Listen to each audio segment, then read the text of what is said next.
बिहारी जय राधा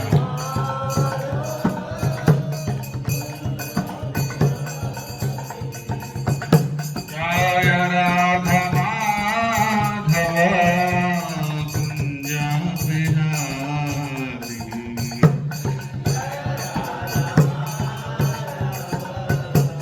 कुंज बिहारी गोपी जनवल्लभा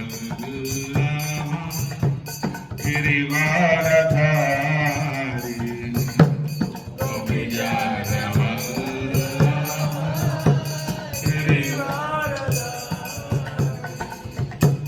हरे कृष्ण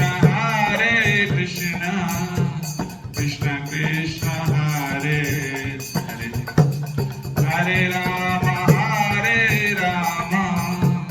राम राम हरे हरे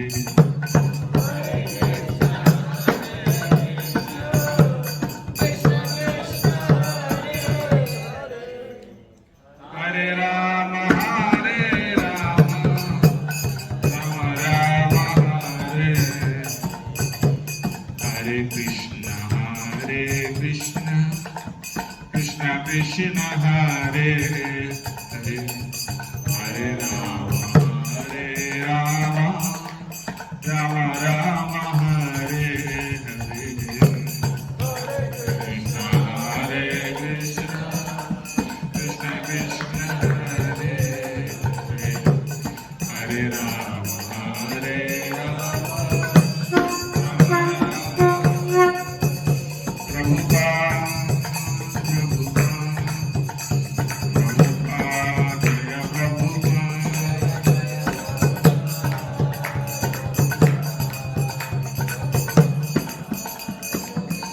जय जय प्रभुपाद प्रभुपाद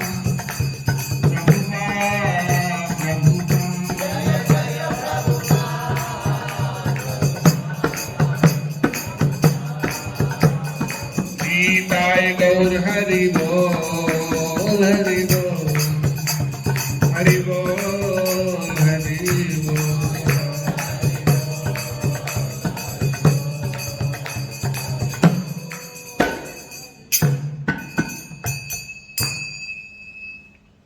जय ग्रंथराज श्रीमद् भागवतम की जगत गुरु श्री प्रभुपाद की गौर प्रेमानंदे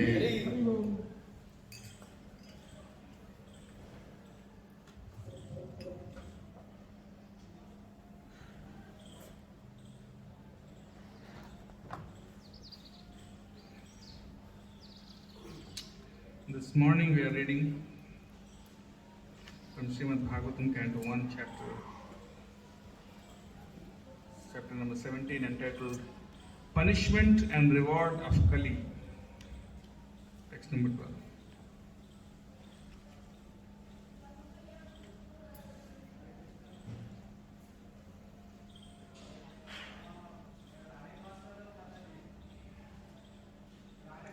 ओम नमो भगवते वासुदेवाय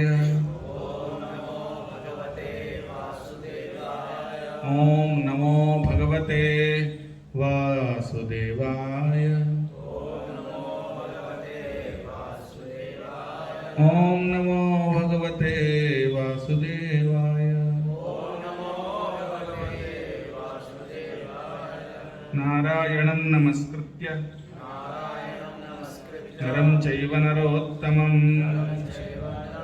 देवीं सरस्वतीं व्यासं ततो जयमुदीरयेत् नष्टप्रायेष्व भद्रेषु नित्यं भागवत सेवया भगवत्युत्तमश्लोके भक्तिर्भवति नैष्ठिकी। हरे कृष्ण।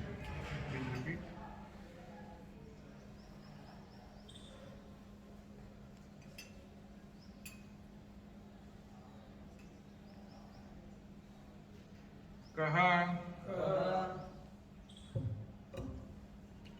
अवृश्चत तव पादान त्रीन् सौरभेय चतुःपद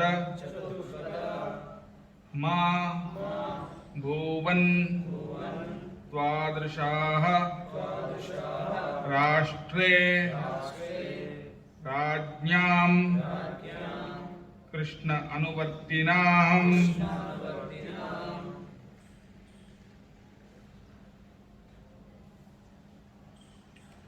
को वृश्चित्तव पादांस्त्रीन् को वृश्चित्तव पादांस्त्रीन् सौरभेय चतुष्पद सौरभेय चतुष्पद सौरभेय बोलने के बाद गैप मत दीजिए। सौरभेय चतुष्पदा नहीं, सौरभेय चतुष्पद मा भुवंस्त्वादृशा राष्ट्रे राज्ञां कृष्णानुवर्तिनां को वृश्चित्तव पादांस्त्रीन् सौरभेय चतुष्पद मा भुवंस्त्वादृशा राष्ट्रे राज्ञां कृष्णानुवर्तिनः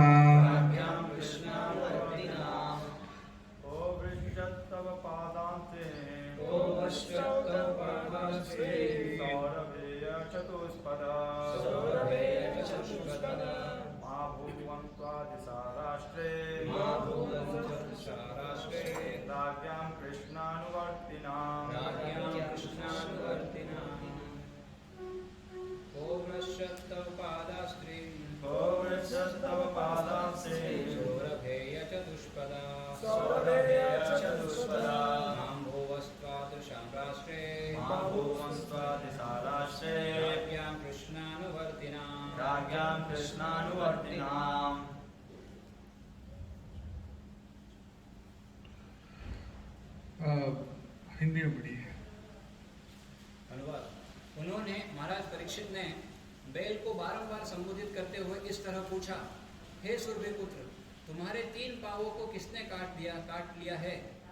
उन राजाओं के राज्य में जो पूर्ण पुरुषोत्तम भगवान कृष्ण के नियमों के आज्ञाकारी हैं, तुम्हारे समान दुखी कोई नहीं है। तात्पर्य, समस्त राज्यों के राजाओं या प्रशासकों को भगवान कृष्ण की संहिताएं, सामान्यतः भगवद गीता तथा श्रीमद् भागवत जाननी चाहिए और उन्हीं के अनुसार मनुष्य को जीवन के उद्देश्य की पूर्ति के लिए कर्म करना चाहिए, जिससे भौतिक जीवन के सारे कष्ट विनष्ट हो जाएं। जो मनुष्य भगवान कृष्ण की संहिताओं को जानता है, उसे यह गति बिना कष्ट के मिल सकती है। भगवद गीता में संक्षेप में हम ईश्वर की संहिताएं समझ सकते हैं और श्रीमद् भागवतम में उनकी विस्तृत व्याख्या हुई है। जिस राज्य में कृष्ण के आदेशों का पालन किया जाता है, वहाँ कोई दुखी नहीं रहता। जहाँ ऐसा नहीं होता, वहाँ प्रथम लक्षण यह है कि धर्म के प्रतिनिधि के 3 पांव कट जाते हैं, फिर कष्टों की झड़ी लग जाती है। जब कृष्ण साक्षात विद्यमान थे तो इन आदेशों का निस्संदेह पालन होता था, किंतु उनकी अनुपस्थिति में ऐसे अंधे लोगों के लिए जो उच्च पद पर निहित हैं, श्रीमद् भागवत के पृष्ठों में उन्हें अंकित कर दिया गया है। हरे कृष्ण।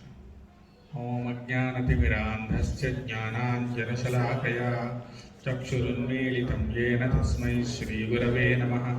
श्रीचैतन्यमनोभीष्टं स्थापितं येन भूतले स्वयं रूपः कदा मह्यं ददाति स्वपदान्तिकं। वन्देऽहं श्रीगुरो श्रीयुतपदकमलं श्रीगुरु वैष्णवांश्च श्रीरूपं साग्रजातं सहगणरघुनाथान्वितं तं सजीवं साद्वैतं सावधूतं परिजनसहितं कृष्णचैतन्यदेवं श्रीराधाकृष्णपादान् सहगणललिता श्रीविशाखान्वितांश्च। नम ओं विष्णुपादाय कृष्णप्रेष्ठाय भूतले श्रीमते भक्तिवेदान्तस्वामिन्निति नामिने। नमस्ते सारस्वते देवे गौरवाणी प्रचारिणे निर्विशेषशून्यवादिपाश्चात्यदेशतारिणे। हे कृष्ण करुणा सिंधो दीनबंधो जगत्पते गोपेश गोपिकाकांत राधाकांत नमोस्तुते।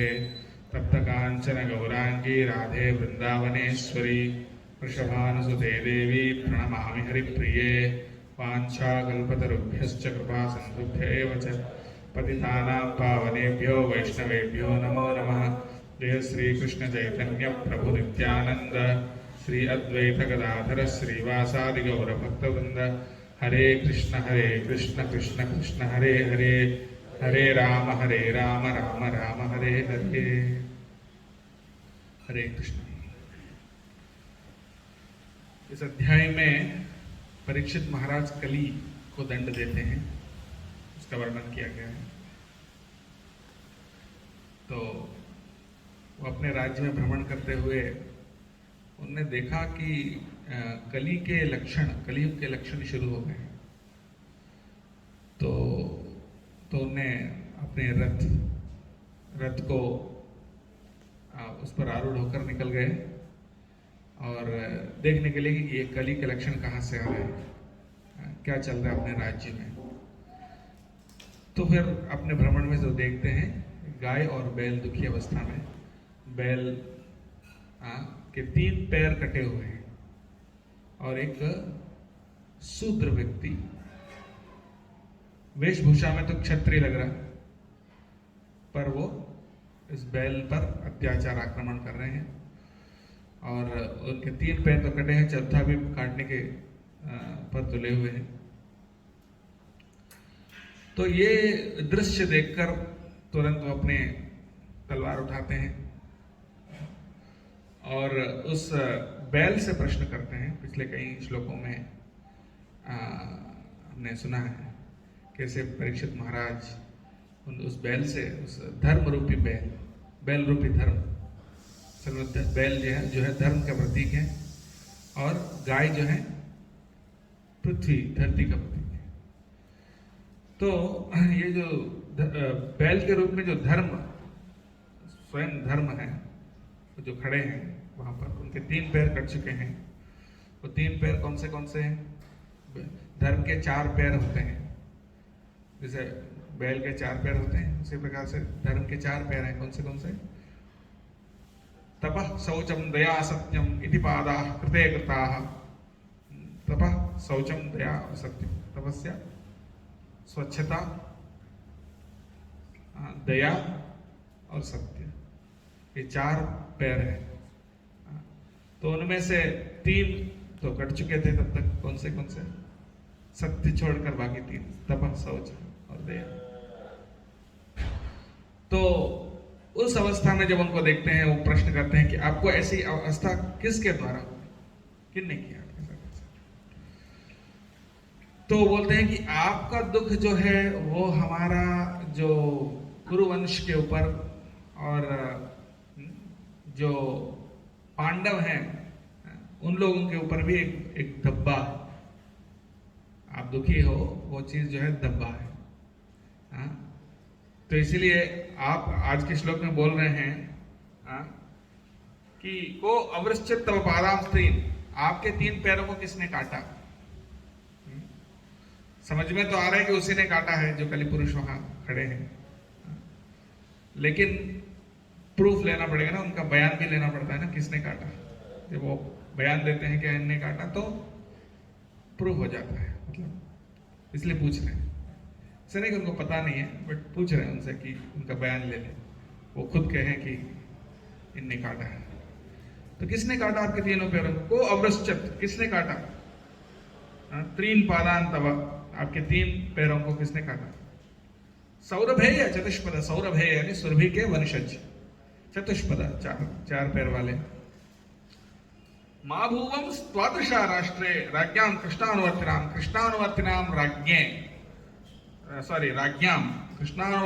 राज्ञाम राष्ट्रे, यानी जो कृष्ण का अनुवर्तन, यानी कृष्ण के जो अनुयायी हैं, के अनुसरण करने वाले जो हैं, राज्ञाम यानी राजाओं के राष्ट्र में, राष्ट्रे राज्ञाम राष्ट्रे, राज्ञाम यानी राजाओं के राष्ट्र में। कौन से राजाओं के राष्ट्र में? कृष्णानुवर्तिनाम राज्ञाम राष्ट्रे, जो कृष्ण का अनुवर्तन करने वाले राजाओं के राष्ट्र में त्वादृशा मां भगवान आपके जैसा और कोई नहीं है दुखी, आपके जितने दुखी कोई नहीं है। तो यहां बोल रहे हैं कि आपके जैसे दुखी किसी को नहीं दिखा, ये दबा मेरे ऊपर है। और आगे के श्लोकों में भी वो उसका और वर्णन करेंगे। तो प्रभुपाद जी तात्पर्य में बहुत सुंदर रूप से समझा रहे हैं कि राजा का कर्तव्य होता है कि धर्म को जाने और धर्म को रक्षा करे। या धर्म का मतलब हिंदू धर्म या ईसाई धर्म नहीं, जो सनातन धर्म यानी जो आत्मा का जो धर्म है, तो इसका रक्षा करें, ये राजा का कर्तव्य है।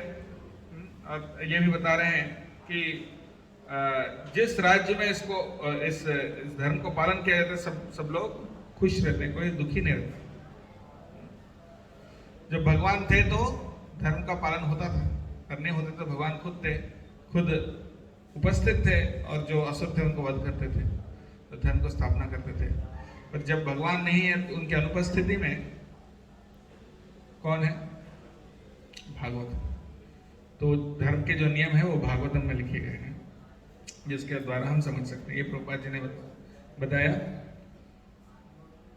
तो इसमें हम देख सकते हैं कि ये एक प्रश्न तुरंत हमारे मन में आता है कि परीक्षित महाराज के राज्य में ये जो धर्म रूपी बैल जो है, ये क्यों दुखी है? कि धर्म स्वयं ही दुखी है तो उसको अनुसरण करने वाले कैसे सुखी हो सकते हैं? धर्म खुद ही दुखी है तो धर्म का अनुसरण करने वाले कैसे सुखी होगा? तो धर्म खुद ही, धर्म तो स्वयं धर्म है, वो कोई पापी तो हो ही नहीं सकता है। तो क्यों दुखी है? उसने कौन से बुरा कर्म किया कि आज दुखी है? तो उस अवस्था में क्यों आना पड़ा उसको? और परीक्षित महाराज के समय में तो दुखी था ही, और लेकिन परीक्षित महाराज ने उनको वापस सुस्थापित कर दिए, तो उसके बाद फिर से उनका हालत खराब है। आजकल क्या धर्म का पालन हो रहा है? नहीं है कि नहीं? तो धर्म क्यों दुखी है, ये सवाल। तो क्या उसने कोई पाप किया होगा? उसका कोई पूर्व जन्म का पाप है जिसके कारण वो दुखी है? नहीं, ऐसा नहीं है। दुखी जो है होना जो उनकी महानता का लक्षण है। जब कोई भक्त जो है कभी दुखी होते हैं, वो क्यों दुखी होते हैं? वो अपनी शारीरिक अवस्था से दुखी नहीं होते, वो दुखी इसलिए होते हैं दया के कारण। इसलिए गीता का पहला अध्याय क्या है? अर्जुन विषाद योग। अर्जुन दुखी थे, क्यों दुखी थे? इसलिए नहीं कि वो कोई स्वार्थपूर्ण भावना उनके अंदर था कि वो डर गए थे इस प्रकार से कि उनका कुछ नुकसान हो जाएगा, इस प्रकार से उनका भावना नहीं था। वो दुखी थे किसके लिए? धर्म के लिए दुखी थे। क्या?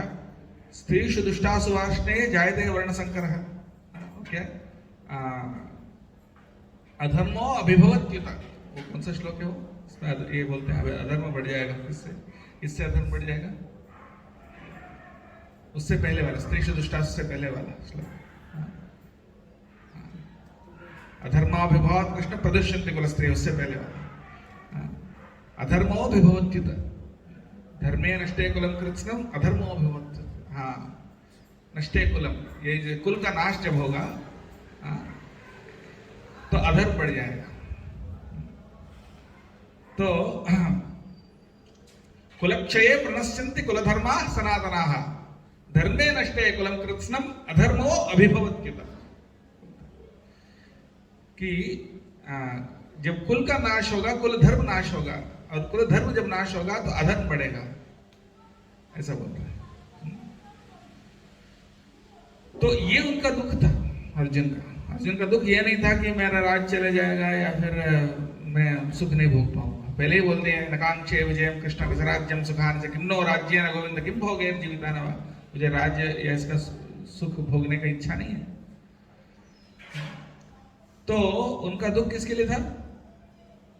धर्म के लिए था। धर्म के लिए दुखी होना जो है, हाँ, वो असल में भक्त को सुंदर बनाता है। गंदा होना भी कभी कभी सुंदर बनाता है कि नहीं? नहीं बनाता? बनाता कि नहीं? गंदा होना कभी कभी सुंदर बनाता है व्यक्ति को, लेकिन हर स्थिति में नहीं। हाँ? वो भीष्म पितामह बोलते हैं ना, कृष्ण धूलि धूसरितांगश्च, कृष्ण के शरीर में पूरा धूल लगा हुआ है, पूरा धूल लगा हुआ है, और क्या बोलते हैं, पसीना टपक रहा है। जो युद्ध भूमि के जो घोड़े चलते हैं सारा धूल उड़ता है, तो पूरा ऊपर लगा हुआ है, उससे कितना सुंदर दिख रहे हैं भगवान, है कि नहीं? तो गंदा होना कभी कभी, जैसे वाले खेती करते हैं, झाड़ू लगाते हैं, साफ करते हैं,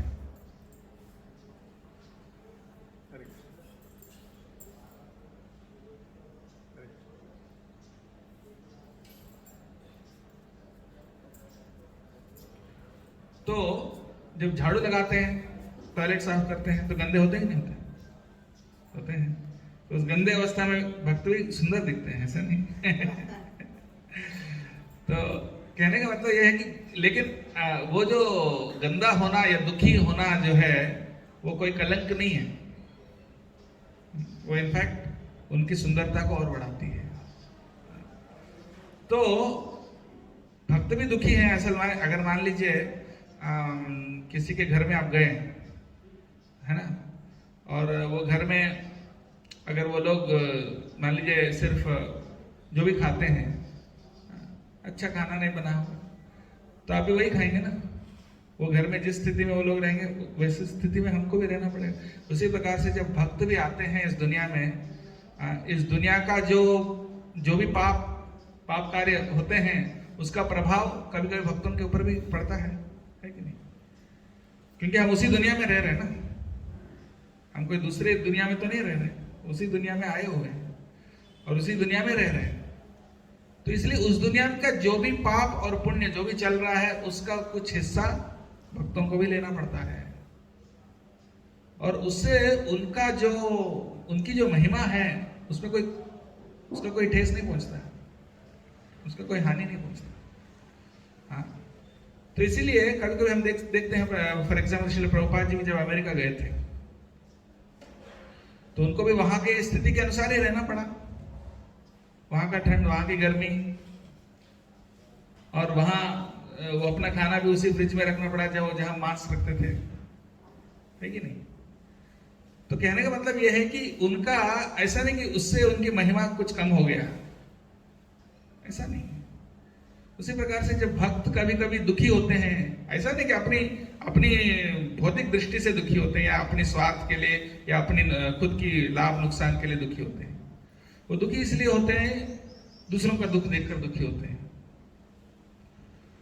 तो इसलिए यहां बैल जो दुखी है, बैल का दुख जो है, वो धर्म का जो दुख है, वो कोई भौतिक दृष्टि से नहीं देखना चाहिए कि उनको दुखी इन द सेंस ऐसा दुखी नहीं है कि अरे मेरे पैर कट गए, ऐसा नहीं। उनका दुख ऐसा है कि दया के कारण।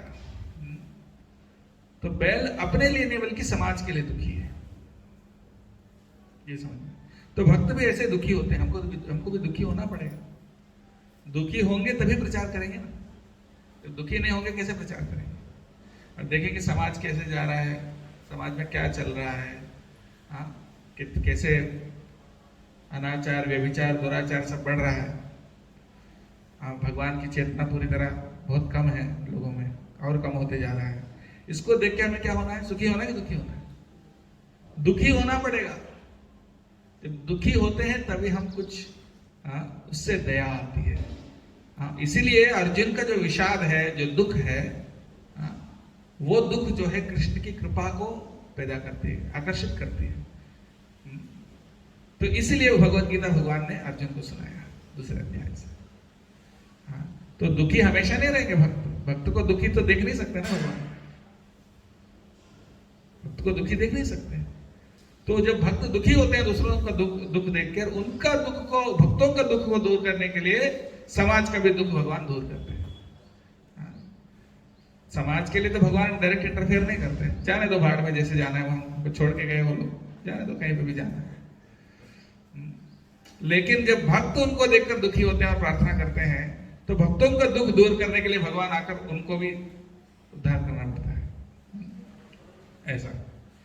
तो इसीलिए भक्तों को दुखी होना पड़ेगा, और भक्तों को दुखी होने देते हैं भगवान, क्योंकि वो भक्त की इच्छा है दया दिखाने के लिए। चलो ठीक है, हम क्या कर सकते हैं। जैसे अमीर आदमी का बेटा है, अमीर आदमी का बेटा घर में तो खुश है, लेकिन वो कोई गरीब लोगों के लिए कुछ करना चाहता है। गरीब इलाके में जाता है, उन्हीं के साथ रहता है, वहां रहता है तो वहां का खाना ही खाएगा, वहीं का जो वहां मच्छर काटेंगे उनको, सब होगा वहां की स्थिति जैसे। पिता क्या कर सकते हैं? कुछ नहीं कर सकते, उनकी इच्छा है, कब तक रोकेंगे। तो जाके उनको हेल्प करने के लिए जा रहे हैं, तो पिता को भी आके उनके लिए वहां पर एक महल बनाना पड़ेगा, सबके लिए। अकेले उनके लिए तो नहीं बना सकते हैं, सबके लिए करना पड़ेगा। तो ऐसा, तो भक्त जब दुखी होते हैं तो भगवान की दया उनके माध्यम से जाती है।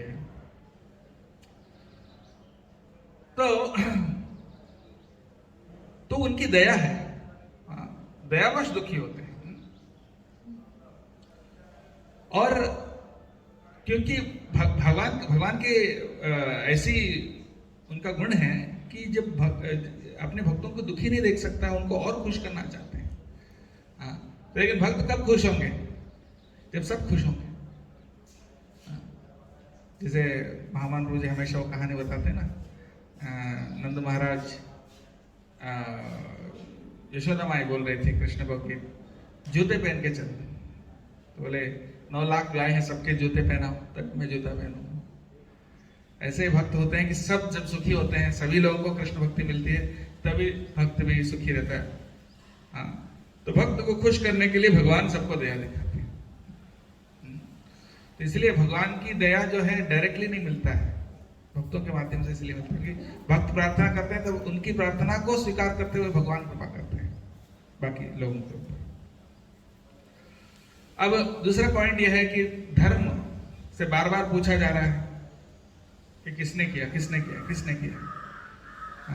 हम तो पूछने से पहले ही बोल देंगे इसने किया हमारे साथ। पूछने से पहले ही हम बोलेंगे। लेकिन बार बार पूछने पर भी धर्म यहाँ बोल ही नहीं रहा है ना। तो क्षमा करना बहुत मुश्किल है। कोई हमारे साथ कुछ गलत करता है तो क्षमा करना बहुत मुश्किल है,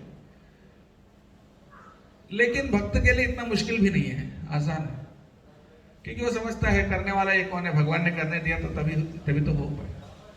किसी ने मुझे अपशब्द कहा या किसी ने मेरे साथ कुछ अत्याचार किया, वो कैसे कर पाया? भगवान ने करने दिया, परमात्मा उनके हृदय में है और अनुमंता, उपद्रष्टा अनुमंता, उन्होंने अनुमति दिया वो करने के लिए, तभी तो कर पाया ना। तो भगवान अनुमति नहीं देते तो वो कर पाते क्या? नहीं कर पाते। तो भगवान ने अनुमति दिया, तो मतलब कहीं ना कहीं भगवान चाहते हैं कि ऐसा हो। तो फिर ये तो निमित्त है, इनके ऊपर गुस्सा करेंगे क्या करना, इनके ऊपर इनका दोष थोड़ी है। अगर भगवान नहीं चाहते तो ये चाह के भी हमको कुछ नुकसान नहीं पहुंचा पाते। तो इसलिए उनको सीरियस नहीं लेते, उसको सीरियस नहीं लेते। जैसे ये दूसरों को दोष देना, ये भी अहंकार का लक्षण है। अहंकार 2 प्रकार का होता है, उसमें द्वंद्व है ना, द्वंद्व दुनिया है। अहंकार एक है मैं महान हूं, और एक अहंकार है मैं कुछ नहीं कर सकता, ये भी अहंकार है। लेकिन एक अहंकार है कि मैंने किया, और दूसरा अहंकार है तुमने किया, वो भी अहंकार है। उसने किया, वो भी अहंकार है। वो कौन होता करने वाला? भगवान ही तो कराते हैं ना सब। ना मैं करता हूं, ना आप करता हो, ना वो करता है, सबका करता भगवान ही है। तो खुद भी क्रेडिट नहीं ले सकते, दूसरों को भी नहीं दे सकते, तो फिर हम क्यों दूसरों के सम्मान, दूसरों को तारीफ करते हैं? करना चाहिए, ऐसा बोलते हैं कि वैष्णवों को हम गुणगान करते हैं कि आप इतने महान हो, तो क्या यह अहंकार नहीं है? नहीं, क्योंकि भगवान को वो बहुत प्रिय हैं और भगवान उनको वो क्या बोलते हैं, कृतित्व देना चाहते हैं। तो भगवान क्योंकि उनको वो क्रेडिट दे रहे हैं, तो इसलिए वो उसके लिए योग्य है। हमें ऐसे समझना चाहिए, वो व्यक्ति इतना योग्य है इसलिए भगवान उनको क्रेडिट दे रहे हैं। ऐसे कुरुक्षेत्र युद्ध में पांडव जीते, उसका कृतित्व किन का है? असल में तो भगवान का है। भगवान ने बचा दे तो अर्जुन जीत पाता क्या? नहीं।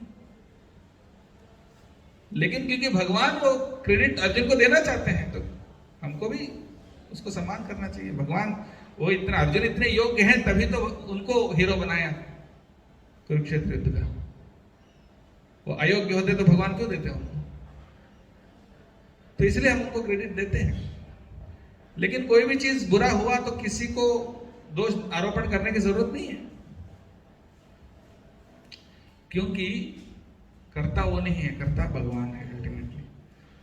तो इसलिए धर्म ये कहता है कि जिस व्यक्ति ने किसी का दोष आइडेंटिफाई किया है, वो दोष का वो भी भागीदारी बनता है।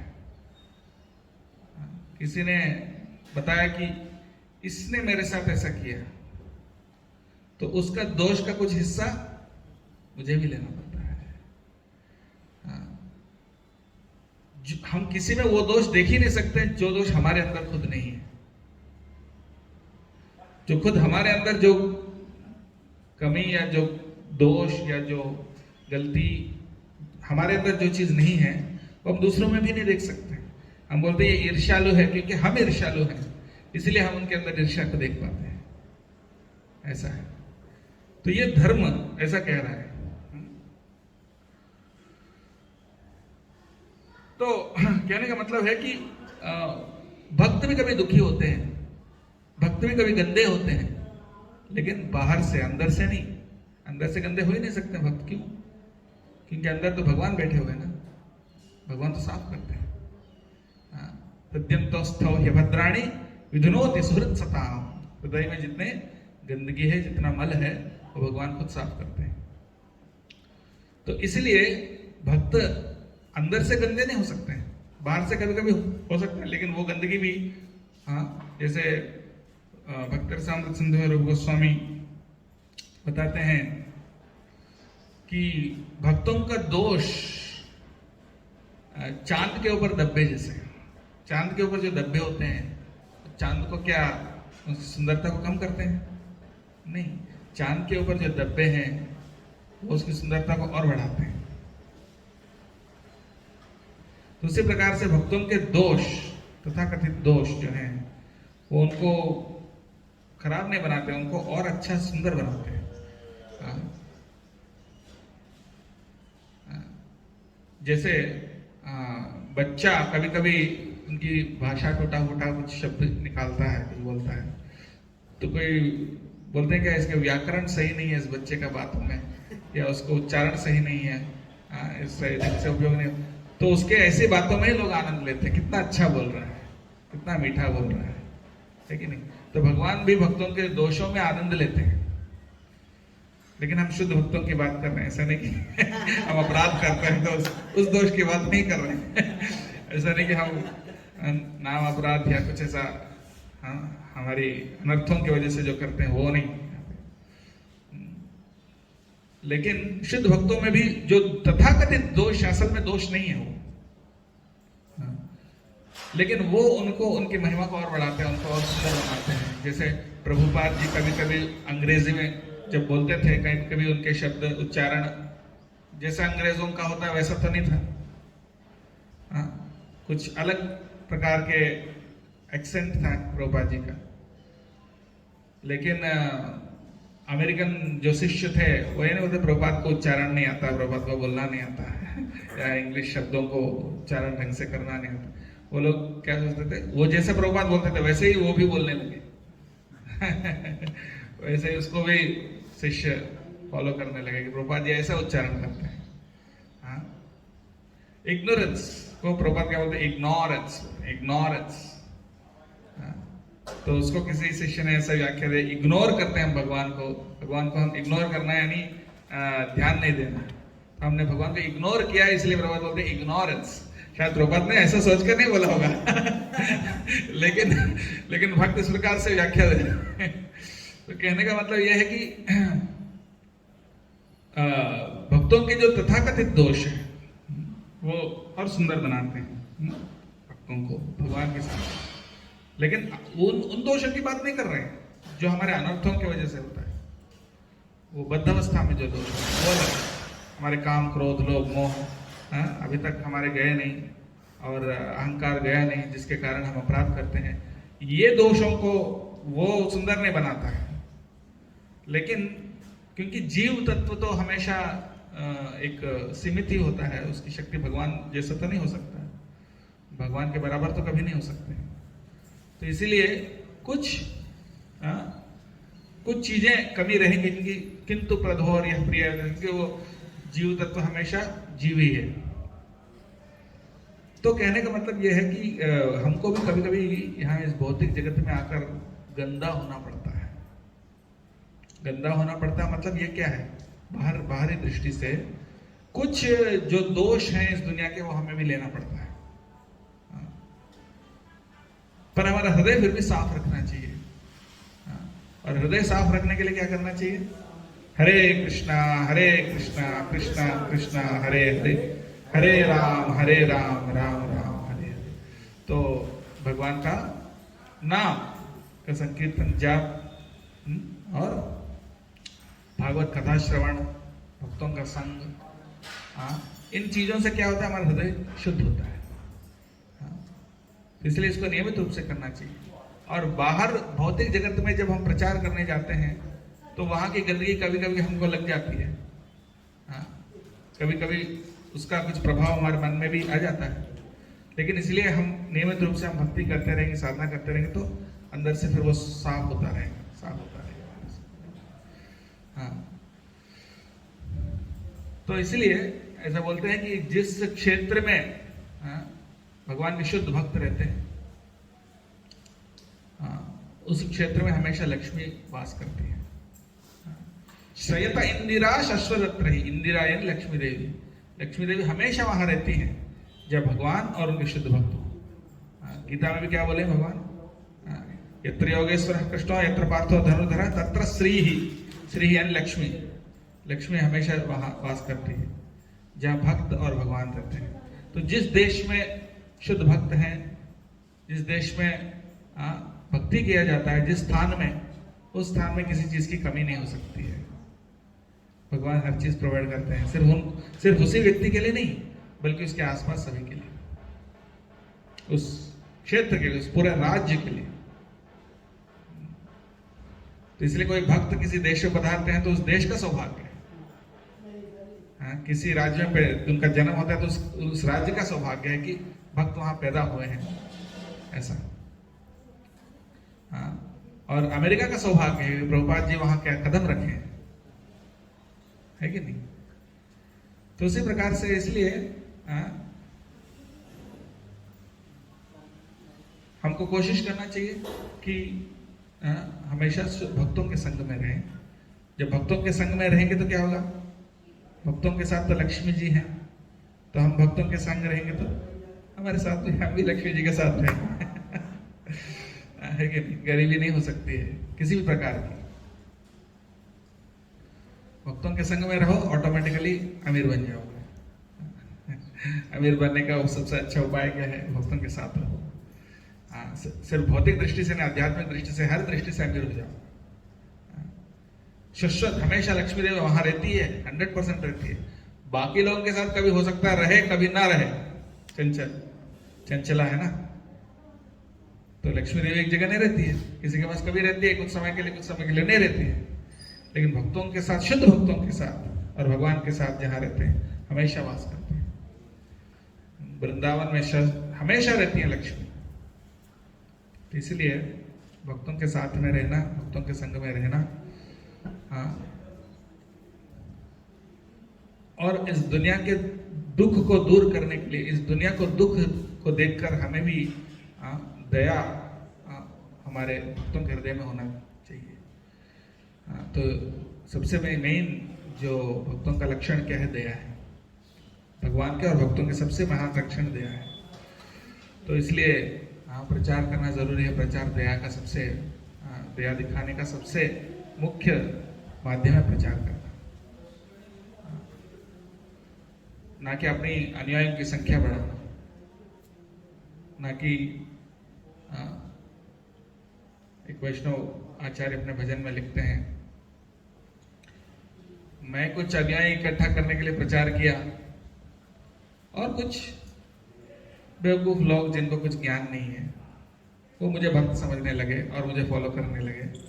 और वो जब मुझे फॉलो करने लगे मैं सोचने लगा कि देखो मैं कितना बड़ा भक्त हूँ, कितना प्रचार किया हूँ, इतना मूर्ख हूँ, मैं अपने आप को असली भक्तों के समान समझ रहा हूँ। असली भक्तों की कहीं तुलना करने लायक हूँ भी नहीं हूँ मैं। थोड़े बहुत दो चार मूर्ख लोग मुझे फॉलो करने लगे, इससे मैं समझने लग गया क्या कि मैं कितना बड़ा प्रचारक हूँ। ऐसे भजन में गाते हैं। तो कहने का मतलब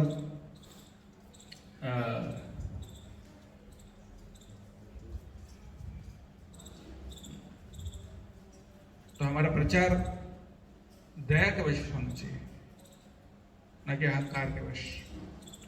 तो तब वो उसका सही प्रभाव पड़ेगा। तो यहाँ हम देख सकते हैं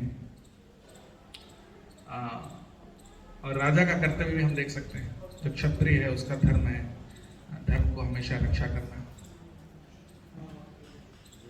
तो क्षत्रियों को, ऐसे क्षत्रियों को हमें प्रचार करना चाहिए, उन लोगों को अपने कर्तव्य याद दिलाना चाहिए कि जो भी शासन में है, जो भी उच्च पद में है, उनको हमें याद दिलाना चाहिए भैया आपका कर्तव्य है धर्म की रक्षा करो।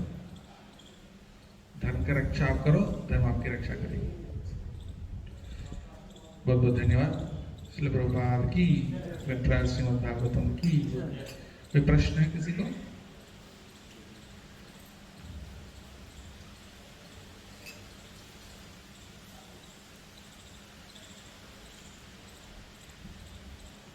जय